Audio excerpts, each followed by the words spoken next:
І в мене танк просто був завішений цією всією бідою, і не було видно жодного хреста. А росіяни подумали, що це їхній танк. Вони бігли і махали мені руками, що типу свої, свої.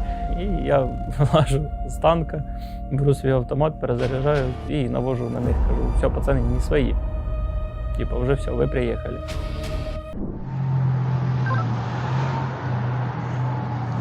З Днем танкіста! Поздравляємо вас! Історія, як я оказався без пального на сталі Ізюм. Це був харківський контрнаступ. Так вийшло, що ми не очікували того, що ми так продавимо оборону противника і що будемо йти вперед, вперед, вперед, вперед. Наша задача, саме мого підрозділу, була вийти до траси Чугуїв-Ізюм і її тримати, контролювати, щоб противнику перерізати логістичний шлях. Але так як противник дуже швидко посипався і дуже слабкий опір чинив, і ми їхали і їхали, а заправщики банально не встигали до нас під'їхати, тому що вони не могли угнатися за танками. Була така ситуація, що я був прикомандирований до одної десантної роти, і в той десантної роти поламалася їхня бойова машина броньована.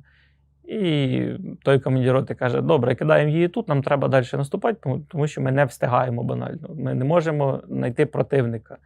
У нас тоді основні задачі були – це рейдово-пошукові дії.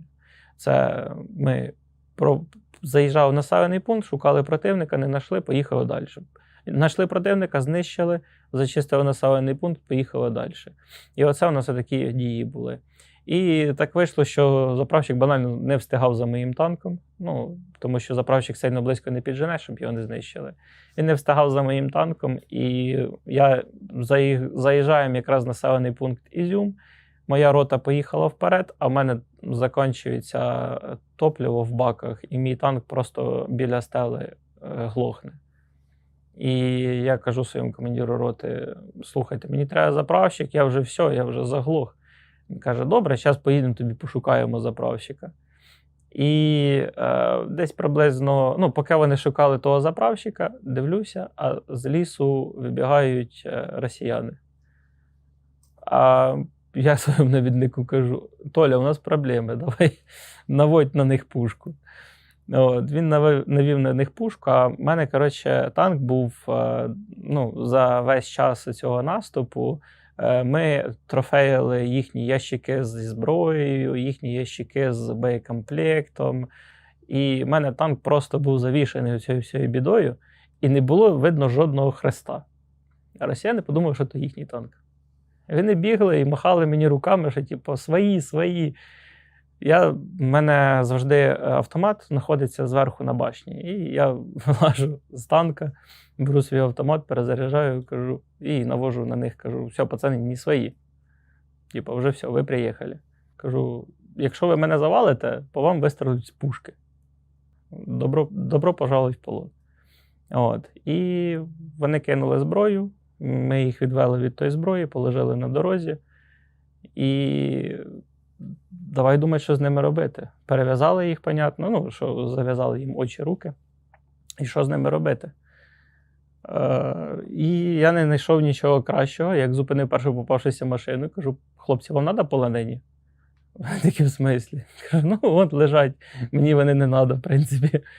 Вони кажуть, а що вам треба взамін? Кажу, та давайте якісь танкові запчасті чи ще щось. А дивлюся, ззаді їде танк. І випригує студова піхотінець, каже, на тобі танк, а ти нам полонених давай. Російський танк, трофейний. Каже, на тобі танк, а ти нам полонених. Так ми затрофеїли ще й танк. І потім, дивлюсь, їде заправщик, у нього вже зетки були всі перемальовані в плюси. Їде заправщик, під'їжджає до мене, каже, все, давай тут халявна соляра, є, давай заправляйся, і поїхав з нами далі. Отак я і зупинився біля стели. Як то відбувалося з танками, з трофейними танками?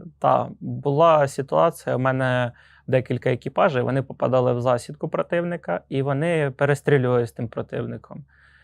І так вийшло, що мій екіпаж підбивають, танк вже не БГ, але екіпаж продовжує відстрілюватися вже на акумуляторах, хтось вручну заряджав. І так виходило, що я завжди своїм хлопцям говорив, їдьте при відкритими люками, тому що у вас тоді надлишковий тиск при попаданні в башню чогось не уб'є. А противник, навпаки, їздив з закритими люками. І в мене хлопці так попали по противнику, що противник, деякі запанікували, вибігли з танка, їх піхота, а деякі загинули на місці від надлишкового тиску, який створився всередині танка. І хлопці ж дивляться на свій танк, а там вже катків немає, там десь гусениця спала. От, і що? Хлопці кидали точку моєму заступнику з озброєння роти, а самі сідали на російські танки, просто перефарбовували зетки на плюси і їхали далі. І так було, в мене один екіпаж так зробив тричі.